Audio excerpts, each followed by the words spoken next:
Hello everyone, reinforcement cement concrete RCC lectures हम start कर रहे हैं और आज के टॉपिक में हम पढ़ने वाले partial factor of safety under various load combinations के बारे में कि पार्शियल फैक्टर ऑफ सेफ्टी कितने प्रकार की होती है।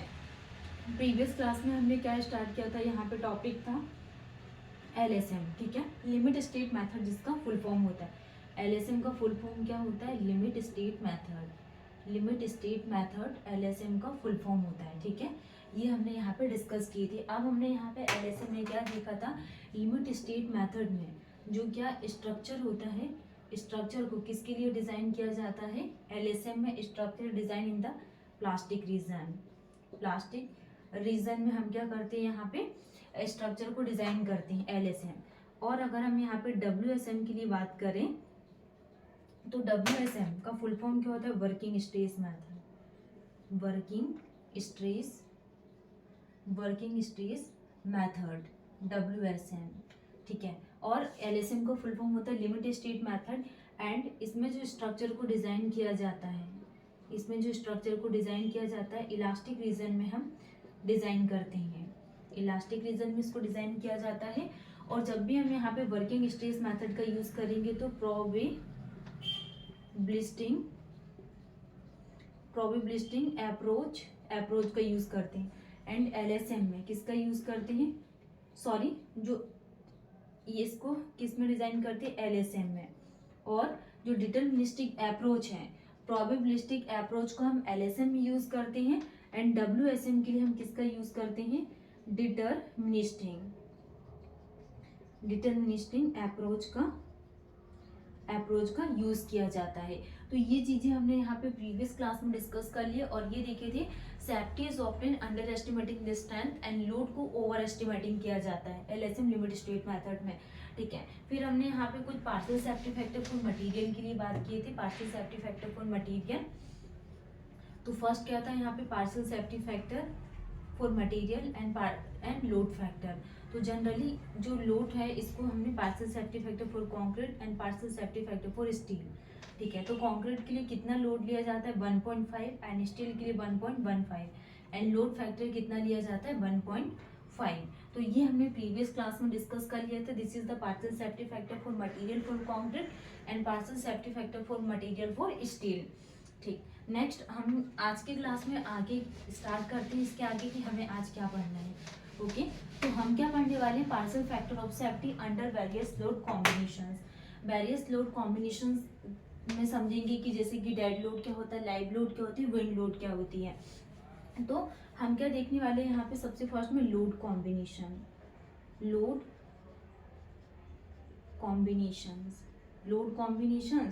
देन इसके बाद limit state of collapse, limit state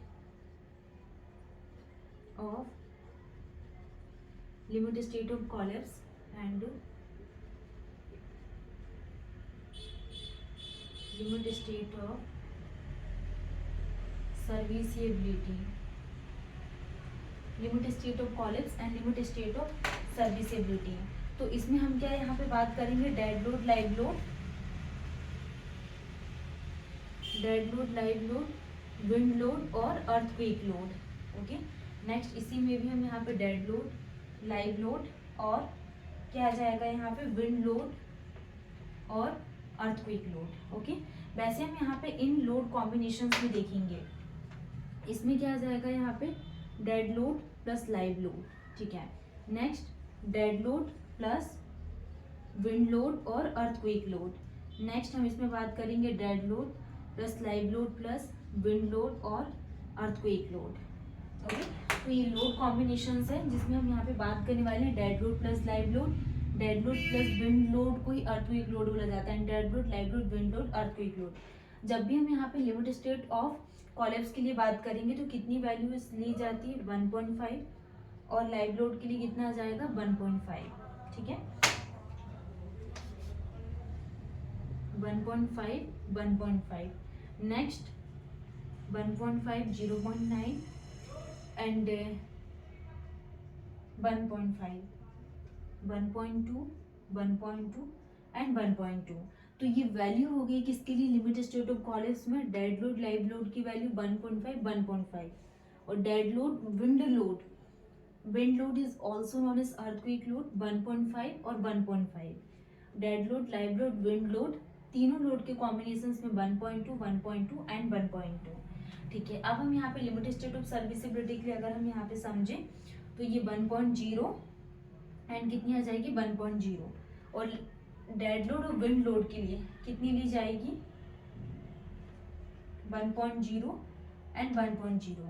अब यहाँ पे तीनों के लिए कितनी ली जाती है 1.0, 0.8 एंड 0.8।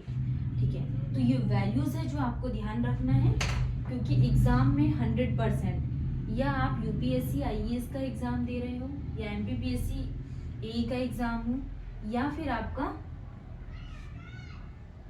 गेट ईएससी, ठीक है, जो भी एसएससी जेई सब इंजीनियर कोई भी एग्जाम हो, इसमें से क्या क्वेश्चंस बनते ही 100%।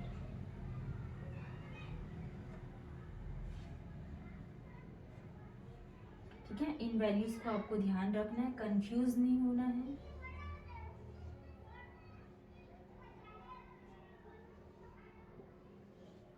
ठीक है, एक मिनट हम टेबल बना लेते हैं, क्या कंफ्यूजन नहीं होगा।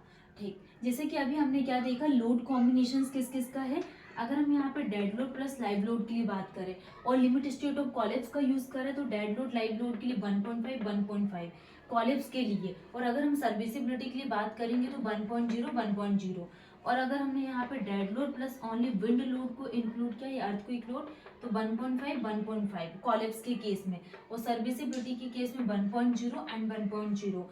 और अगर हमने तीनों का मिक्सअप किया wind load plus live load तीनों का तो 1.2, 1.2 एंड 1.2। और इस केस में क्या आ जाएगा यहाँ पे डेड लोड 1.0 एंड 0.8 और 0.8। तो ये वैल्यूज है, बहुत इंपॉर्टेंट है, पूरा चार्ट आपको ध्यान रखना है क्योंकि एग्जाम में से क्वेश्चन पूछे जाते हैं। अब हम यहाँ पे वन बाय वन समझेंगे कि डेड लोड क्या होता है, लाइव लोड। नेक्स्ट हम यहाँ पे डेड लोड को इन डिटेल्स में समझेंगे। आपको सारी वैल्यूज ध्यान होना चाहिए, जो टेबल्स अभी हमने पढ़े हैं कि पार्शियल सेफ्टी फैक्टर कितना कितना लिया जाता है। अगर लिमिट स्टेट ऑफ कॉलेप्स के लिए बात करें तो कितनी वैल्यूज हम यहाँ पे प्रेफर करते हैं, अगर लिमिट स्टेट ऑफ सर्विसिबिलिटी के लिए बात करें तो कितनी वैल्यूज को यहाँ पे एग्जैक्ट लिया जाता है, क्योंकि ये टेबल आपके एग्जाम के पॉइंट ऑफ व्यू से देखा जाए तो बहुत इंपॉर्टेंट है। और जो हमने यहाँ पे प्रीवियस क्लास में डिस्कस किया था कि partial safety factor for concrete के लिए 1.5 एंड स्टील के लिए 1.15 लिया जाता है। तो ये छोटे छोटे जो वर्ड्स है आपको ध्यान रखना है। ठीक है, तो आज अभी हम यहाँ पे डिस्कस करने वाले हैं डेड लोड क्या होता है। अगर हम यहाँ पे डेड लोड के लिए बात करें कि डेड लोड क्या होता है एंड क्या आईएएस कोड इसके लिए प्रेफर किया जाता है। डेड लोड के लिए हम जो प्रेफर करते हैं IAS code 875 part number 1 use किया जाता है, ये आपको ध्यान रखना है, ऑलरेडी पूछा हुआ है। डेड लोड के लिए कौन से आईएएस कोड को प्रेफर किया जाता है, 875 पार्ट नंबर 1 हम यूज करते हैं। ठीक है, तो example of dead load are weight of the structure element, ठीक है, लाइक एस जैसे कि बीम है, कॉलम्स है, स्लैब है। नॉन स्ट्रक्चरल एलिमेंट के लिए अगर हम बात करें तो फ्लोर, कवरिंग, फॉल सीलिंग, ये क्या है नॉन स्ट्रक्चरल एलिमेंट, जैसे कि फ्लोर हो गए, कवरिंग्स हो गए, fall ceiling. Dead load are example of gravity load. जब भी हम यहाँ पे डेड लोड के लिए बात करेंगे तो डेड लोड किसका एग्जाम्पल है, ग्रेविटी लोड का ही एग्जाम्पल है, एट लीस्ट जैसे कि vertically downwards and are relatively constant over time, और ये रिलेटिवली कांस्टेंट ओवर टाइम, तो ये डेफिनेशंस क्या कहलाती है, डेड लोड। ठीक है, नॉन स्ट्रक्चरल एलिमेंट्स में फ्लोर्स, कवरिंग, फॉल सीलिंग। और अगर हम यहाँ पे डेड लोड के लिए बात करते हैं तो जैसे इसमें एग्जाम्पल है डेड लोड एंड जो वेट ऑफ स्ट्रक्चरल एलिमेंट जैसे कि बीम है, कॉलम्स है, ये डेड लोड में आ जाएंगे।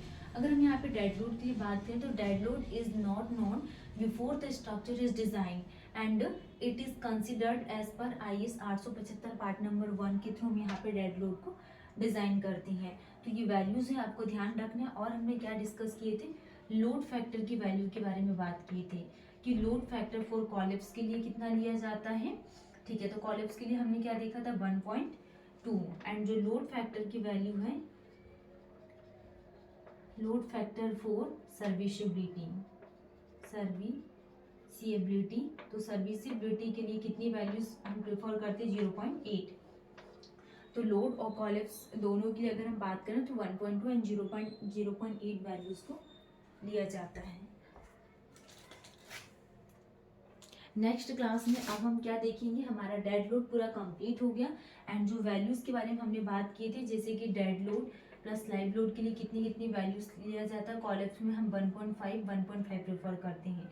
और अगर हम यहाँ पे सर्विसिबिलिटी का यूज़ करते हैं तो सर्विसिबिलिटी में 1.0 वैल्यूज़ हम ठीक है यहाँ पे मान के चलते हैं। और अगर तीनों के कॉम्बिनेशंस के लिए हमने बात की तो 1.2 प्रेफर किया जाता है एंड सर्विसिबिलिटी में 0.8 लिया जाता है, वो भी क्या, लाइव लोड और विंड लोड। नेक्स्ट क्लास में हम यहाँ पे डेड लोड हमारा कंप्लीट हो गया और विंड लोड को कंप्लीट करेंगे एंड अर्थक्वेक लोड को। Thank you.